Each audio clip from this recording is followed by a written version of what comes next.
Hey, Stephen, thank you for coming in. You just you do so much, and it's great to have these ongoing conversations as you're scaling Million Peacemakers to millions out there, and you got some really big goals and objectives coming up, and you've done some amazing things, and you're going to continue to do really amazing things. So, again, thank you for coming in and sharing your insights with our audience. Thanks for having me, Stephen. As you know so well, it's never an individual effort, and thanks for being part of the effort, both in the Million Peacemakers side as a board member, valued board member, advisor, friend, and on the YPO Impact side, where you chair our advisory groups. So I'm very fortunate, unlike many people who get to see you perhaps on your podcast, which is great, that I have the benefit of your wisdom a lot more often. And I am, again, very grateful for that, Stephen. So, the world is grateful to you, Stephen, because of all of the marvelous work that you're doing. You've been a decades member of, in fact, a notable member of this organization called YPO, Young Presidents Organization. They've now crossed over 35,000 globally across all the major countries, throughout the world, 140 plus countries and so on. So just remarkable. You've won many awards within that organization. You've had many leadership roles. So let's do a quick update. What is the update in terms of your leadership role now within this CEO-led organization called Young Presidents Organization? As of July 1st, I have the honor to be the chair of the YPO Impact Networks Council, which consists of the chairs of the Impact Networks, which are the Peace Action Network, which I finished my 2-year term on June 30th, the Planet Action Network, the People Action Network, and the Sustainable Business Action Network. And just as a reminder to the audience, the Impact Networks Council consists of a group of networks, and those networks typically have over 1,000 CEO leaders that are part of each one of the networks. Can you talk about, just quickly as a bit of reminder to the audience, on the Impact Networks and the Impact Network Council? Are you focused on climate or SDGs or ESGs, or what are you focused on? Right, and also the audience of our membership consists of members and spouse partners and the YNGers, who are the youth of YPOers. And actually, I put members and spouse partners equal, and I put our YNGers, the youth, actually above us on the triangle, because by definition, they are here longer than we are, and we all care about our youth more than anything else in the world. So the impact networks are concerned about all the SDGs, the UN SDGs. The Peace Action Network obviously is focused on more the peace and justice side, with the pillars of being inner and family peace and polarization and conflict zone. And we added inner and family peace during my term, because you can't have peace with your neighbor if you don't have peace at home, and you can't have peace at home if you don't have inner peace. So this also made us more relevant to more members, actually to all of our members, because not everyone cares about polarization and conflict zone, although it's really impacting everyone now, especially polarization, but also the focus as well on inner and family peace, which is really important for everyone. The Planet Action Network is focused on climate change, climate action, and as well as the clean water and biodiversity. The People Action Network is really focused on the first 5 SDGs, gender equality, as well as having a more caring society where we care about everyone and all people, and we care about justice and equality. And then the Sustainable Business Network is looking at business as a force for good, how all businesses can make an impact. We don't have to start a nonprofit like I did to make an impact in our companies. We could look at how every impact, that purpose and have impact, and which is really necessary today for today's employees, for today's customers, where they all care, what is your company about? What is your purpose? And to have a purpose which is more than just one bottom line, but we look at the triple bottom line with a sustainable business network. So what I'm hearing though is everybody's focused on really the benefit of humanity and Earth ecosystems. What I'm also hearing is that really it's a quite a large community, because you have the people who are members of YPO, and then you have spouse partners, as you mentioned, the YPO Next Generation, sort of the children, and then that community as a total. In fact, within the YPO itself is probably like 80, 90,000.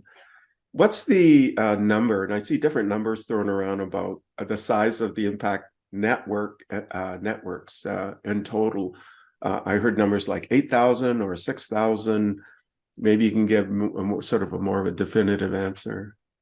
Yeah, and I wish I looked up the number exactly before. And the reason you see two different numbers is you have members who are part of more than one network. So the lower number would be individual members, but the higher number would be the number of networks we're part of. So we've got our networks have members of about 8,500 in count, but I could be a member of the Planet Action Network and the Peace Action Network to be the 8,500, whereas we have 5,500 unique members who are part of the impact networks. Ah, I see. I see how that works. So again, congratulations. Yeah, you're the chair of the Impact Networks Council. So really the chair of chairs, because you've got 4 other chairs and their vice chairs and so on that make up the Impact Networks Council. And as you mentioned, close to 6,000 unique members that are really focused on impact in some way. Now let's get into Million Peacemakers. This is a nonprofit, a charity that you founded a number of years ago, and perhaps you can give an update of where that's heading and some of the exciting initiatives that are coming out from that. Yes, so I co-founded that in 2014 with another YPO, Fred Latre, and Dr. Amir Kafir, who had worked to facilitate our first event called the Art of Peace event in 2012, which we took across Canada to give people tools to resolve conflict constructively. And we call that non-flict. And Amir and I co-authored a book called Non-Flict, The Art of Everyday Peacemaking in 2016, got translated to Spanish. I was honored to give a copy to the Pope when I spoke there on an event on religions and SDGs back in 2019. And actually, I met you soon thereafter at Horasis at the summit where you spoke about AI and I spoke about peace. So since then, we have a focus on youth. We have a youth initiative, and really our entire strategy is to support our youth initiative. As I mentioned earlier, we all care about our youth more than anything else, and they have the passion, caring, and really the power to make a difference in the world. I truly believe there are about 1.5 billion youth in the world, and we are doing this led by youth. So we have 2 incredible youth co-chairs who are part of our board, Thea Sauvé and Gianluca Piranfruzelli, and we've selected, they're coming to the end of their 2-year term in January, and after a global search, we have 2 new ones, 2 new co-chairs, a young lady, Alexi Saviano from Barcelona, and a young lady, Liddy, who lives in Zimbabwe, actually going to be doing her master's in Leeds in the UK. Incredible champions. So I'm also co-chair of the YPO Global Impact Summit that's going to be taking place in Rwanda in January 31st to February the 3rd. One of the visits we're going to have is to the Genocide Memorial that is run by the Aegis Trust, who are a trust out of the UK, in Nottingham, just north of London. And when I was introduced to the director there, he reached out to me after because he saw Million Peacemakers as part of my email address. And he said, Stephen, this is maybe coincidental, but we've always had a dream to train 1 million peacemakers in memory of the genocide's 30th anniversary next year, where 1 million people, where humanity allowed 1 million people to be killed in 100 days. Could we maybe train 1 million peacemakers in 100 days? And I thought that was a good idea. So 2 weeks later, I'm on a flight to Nottingham or to London, and then a drive to Nottingham, where I met James Smith, one of the two brothers who co-founded this trust and who started a Holocaust Center, the UK's National Holocaust Center. And these are sons of a Methodist minister and religious studies teacher. And we found our visions were so aligned and our values were so aligned that we agreed after the 2 days of meeting together with the current chair, Sharon Carson of the Peace Action Network, and Louise Wanier, one of our advisory board members, and their entire team. We agreed to do a collaboration with them to train 1 million young peacemakers focusing on youth next year in memory of the genocide. And this is a global initiative. And I was in Rwanda about 2 weeks ago for a site visit for our event. And I visited their memorial, met with our CEO, Freddie, who's a survivor who lost 80 family members to the genocide. And he's incredible. Together, we're embarking on this, and we have our board retreat this weekend. And thank you for coming in a few days, where we're all going to be focused on how to now train 1 million young peacemakers next year in honor of or in memory of the genocide, so that never again is never again. So it's quite remarkable, yeah, you coming together in sort of synchronicity and harmony in this Aegis Trust and this training 1 million peacemakers and to honor, in essence, what happened, or to have a memory of and to respect, I guess, what's happened and how it, people have come together to go forward. And this 1 million peacemakers is a way to enable this in even a bigger way with a concrete action as well. And are you going to be able to do this in partnership with other communities? Are you reaching out to other groups? Do you think that can help accelerate this program? It's all going to be through partnerships, and that's how we've done what we've done. So when I was at the UN a few years ago, Will Kennedy had a partnership. Said he always had a vision of bringing together peace organizations at a conference at the UN, which was kind of part of their mission. And he said, but he couldn't get agreement between the peace organizations. For some reason, they felt they competed with each other. So we don't compete with anyone. We collaborate with anyone, with everyone. More peacemakers, the better. So it's all through partnerships. We're going to be looking at partnerships for funding it, partnerships for platforms to scale 24/7 multilingual, the non-flipped way, and the Aegis Trust learning, partnerships for youth organizations, youth-led organizations where our values and missions are aligned. So yes, we are already talking to organizations that in these 3 areas, and we'll be looking for outreach certainly to more.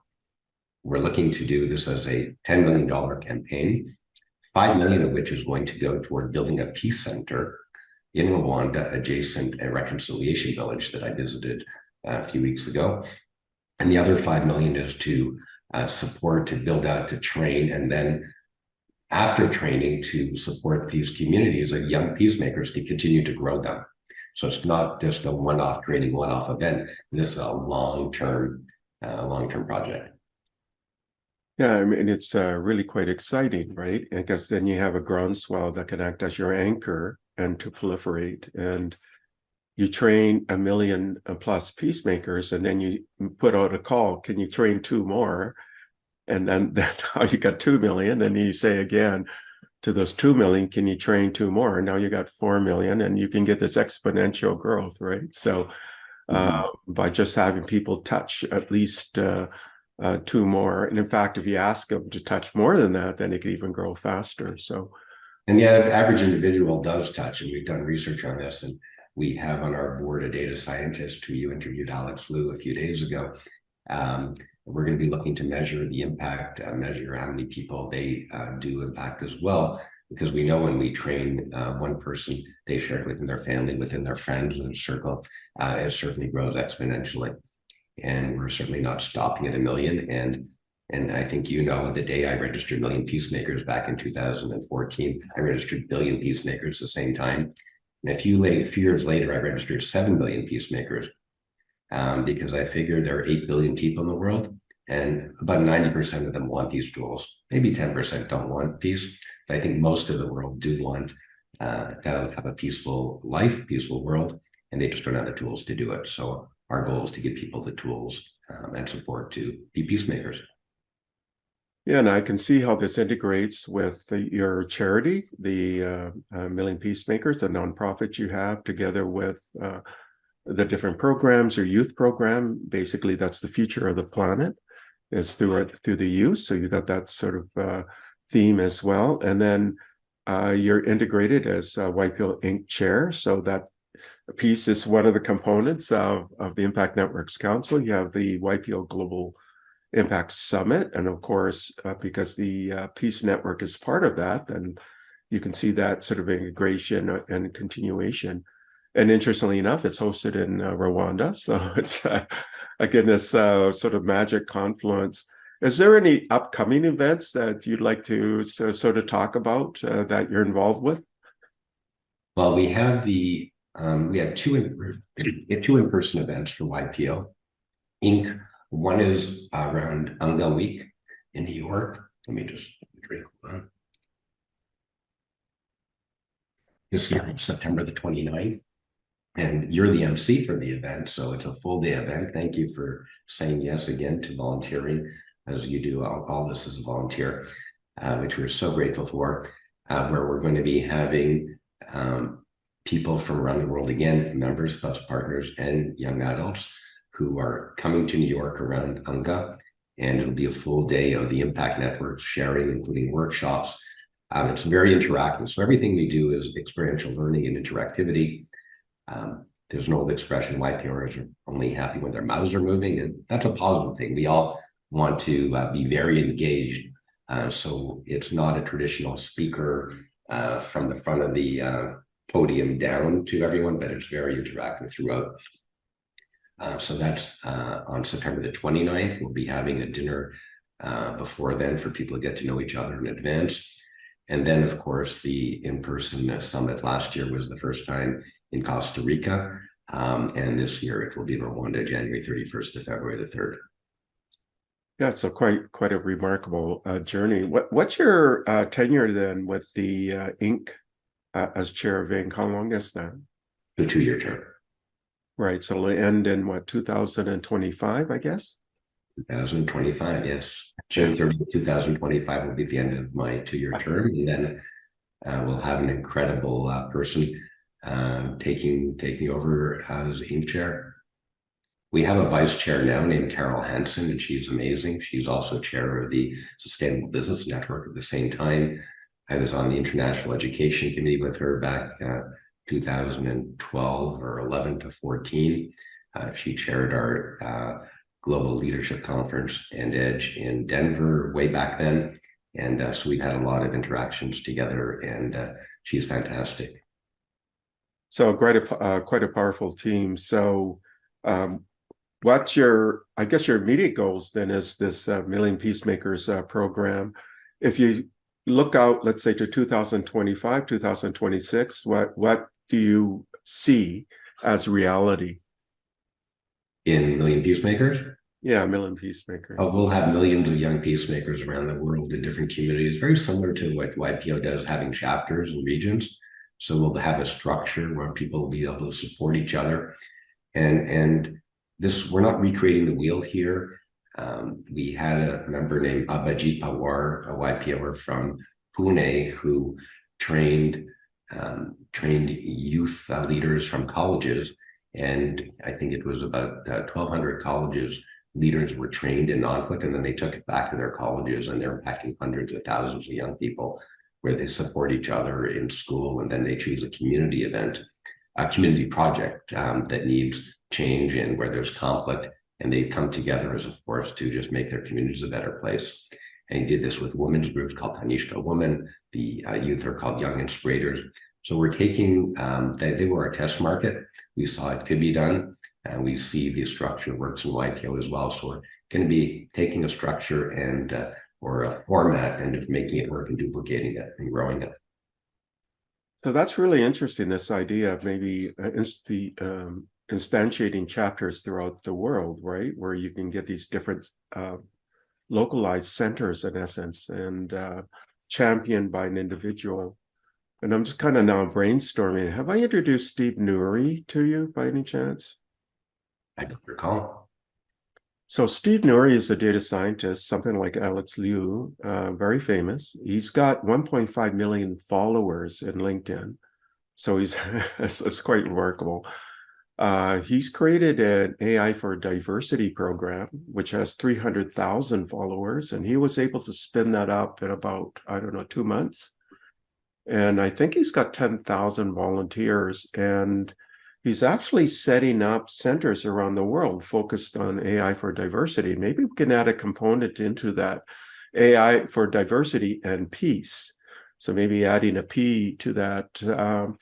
Let me circle back, see if I can get him interested. And the reason is he's already setting these things up globally. Maybe we can have an instant global present footprint.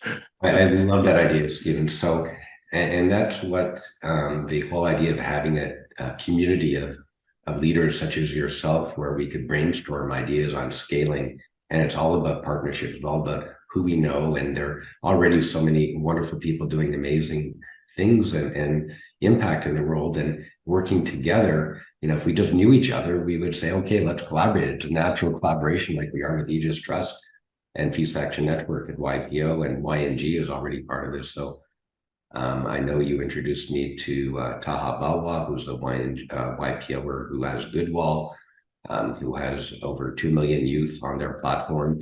We're looking to collaborate with kind of a LinkedIn meets TikTok, and they're going to be part of our project. So yes, the more collaborations, the better. And thank you. Look forward to the introduction to Stephen. Yeah, we'll execute on that. So, I mean, it's just a marvelous program. And every time I talk to you, I get excited about the possibilities. And the world definitely needs peace, and in so many different ways. And as you mentioned, you can kind of mix and match and flex this in every possible angle that you can, right? And definitely to the benefit of the planet. So this is our closing sort of part. Is there any additional comments or reflections you want to make? And then I'll ask you for your recommendations to the audience. Well, I think what we're talking about, Stephen, is the legacy that we're not only leaving, but living. And you're an example of living a legacy, and as are many, many champions.